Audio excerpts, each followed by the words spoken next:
defensive scouting an opponent, your general thoughts, and then also, are we placing too much time on looking at opponents? Should we all go with the John Wooden? I'm going to just focus on my own thing. I do feel like to an extent, this is also one of those things where coaches have had success doing it one way, like you mentioned earlier. And so we're going to keep doing it this way. My big thing, and it's the reason why the podcast is called A Quick Timeout. Our time is at a premium and practice time is at a premium. I don't care if you're at Division I or if you're at little middle school, like time is at a premium. Right. So when it comes to scouting for an opponent, is too much time placed on what that other team, have you seen too much time placed on that? And then how do you guys, how have you done in your time as a head coach? And what do you guys do now there at Wake Forest? So I think number one, I think there's way too much time concentrated on the opponent. And the time that is concentrated on the opponent are set plays or like what these teams run in the half court. To me, scouting is how is this team scoring? And that's how I want to practice what I do. I'll go watch a team. They're going to walk through 10 set plays. Listen, nobody scores in their plays. Very, very rarely. I mean, I would guess 10% of your points. Games are won in transition, fouling too much, not being able to guard the ball, over helping. Mm-hmm. Those are the things that matter. And if you can do those things, I could go play somebody that I never watched on film. And if I could do those things, I would get them ready to do those things in the game. To me, preparing for the opponent is more of how does this team score? Like, is this a big middle pick and roll team? Is this a team that throws the ball in the post? Is this a team that screens off the ball, like as a motion type of team or whatever, like whatever. Like you got to watch them to see how they score and how they're getting into their offense. And then I would just design actions in my practice where I'm going to get a ton of reps guarding. Like, because listen, if I keep getting hit in middle pick and roll, it doesn't matter. I can walk through 4 down, 5 side, 2 up, 3 down, as much as I want. And we're going to we're going to switch this flex screen. They're going to run it twice. Like, why do I want to spend 10 minutes of my practice going over something that they're going to run twice in the game? Mm-hmm. I think it goes back to kind of like the frequency of what this team's doing. Like, if this is a team that, if I'm playing Michigan State, I just take it back. Let's take a team in our league, North Carolina. They're the best transition team and the best offensive rebounding team in the country every year. They're like 40-some% offensive rebounding rate every year. If I don't rebound the basketball and run back on defense, I can go over everything they want in that scoring point. I'm going to get beat by 30 points. Right. So, like, to me, like, you can give your team – this is why I love the pros, because there's not as – to me, it's like it's your – now when you get into a playoff series, that's different because you're going to play playing so many teams. They're playing so many games. You can't learn every play when you play 5 games a week. I always felt like as a head coach, I thought we were really good at this when I was a head coach, was we're going to give our team 3 things.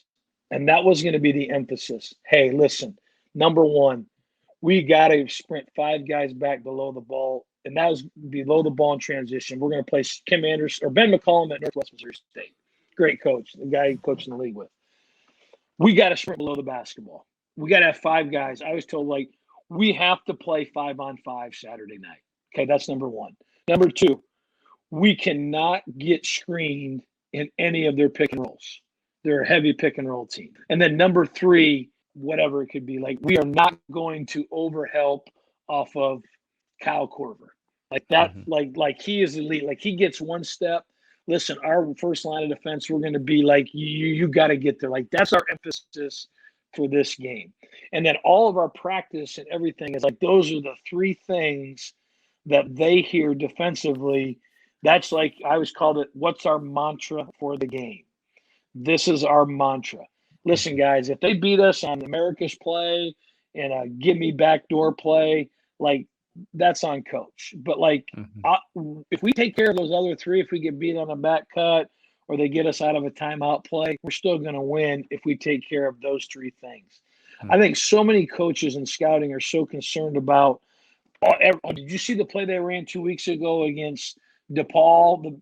I'm like, yeah. Well, how are we going to guard that? I don't know. Pressure the ball better. I don't know. Like, it doesn't matter. Like, if Jimmy's guarding them, that means we didn't run back in transition and got matched up. So it really doesn't matter. Can I remind them out of a timeout? Hey, don't get back cut. Sure, that's great. Like, but like, I'm not going to spend. Here's the other thing. I can't get our own players to remember 10 plays. Stuff that we practiced since August. How can I get them in a 2-day prep period? And then I'm going to have some coaches say, oh, we do this all the time, and that's why we win. And that may be. But, like, I've worked for a lot of guys, maybe a couple that are going to be in the Hall of Fame, guys won a national championship, Final Four coach. Like, it was just never really that important. And I firmly believe that. Like, I feel like you got to give your team a mantra going into the game that they can, number one, understand, and number two, it's black and white. Like, there's no gray area. Like, what gets measured gets done, right? Like, don't get screened and pick and roll. 5 guys below the ball.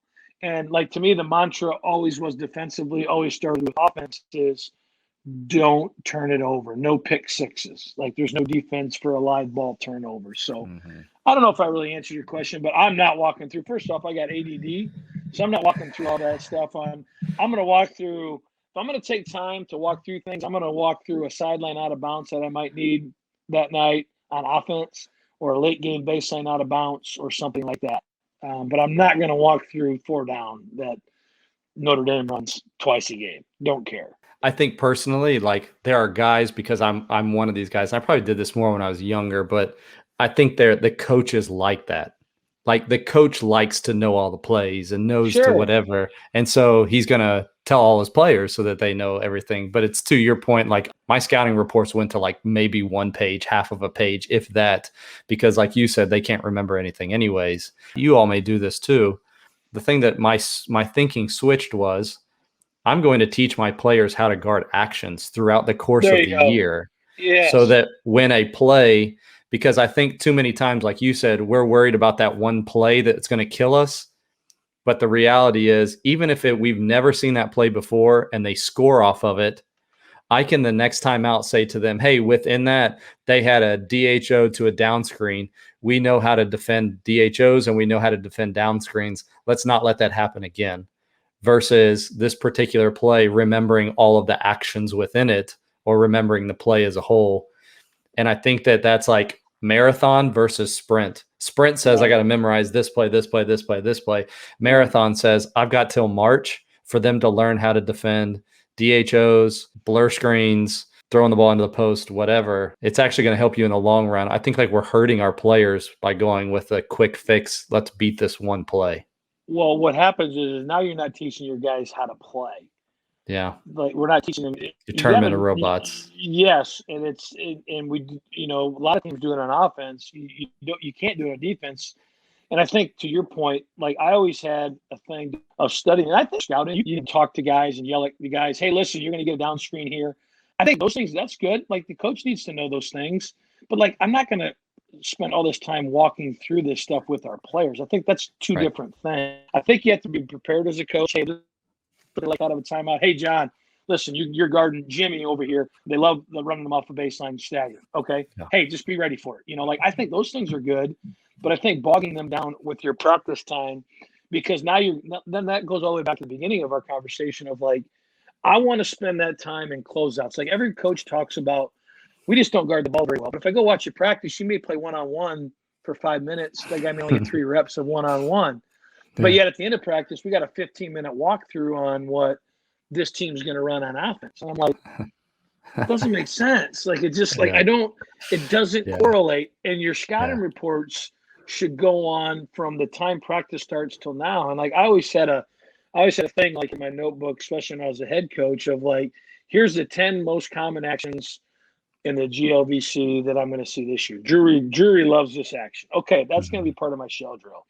Bellarmine, Scott Davenport, like, he loved running this stuff. I'm going to put that in there. Ben McCollum at Northwest Missouri, like, he loved running this stuff. So I'd have this, and we were practicing against that from September on. So, like, when the guys, when it would happen, like, they just knew what, they just knew how to play. Is automated. Like, that, I was like, when you can get your guys to do it till they can't get it wrong, then you're gonna be okay. And it just gives you the best chance to win, in my opinion.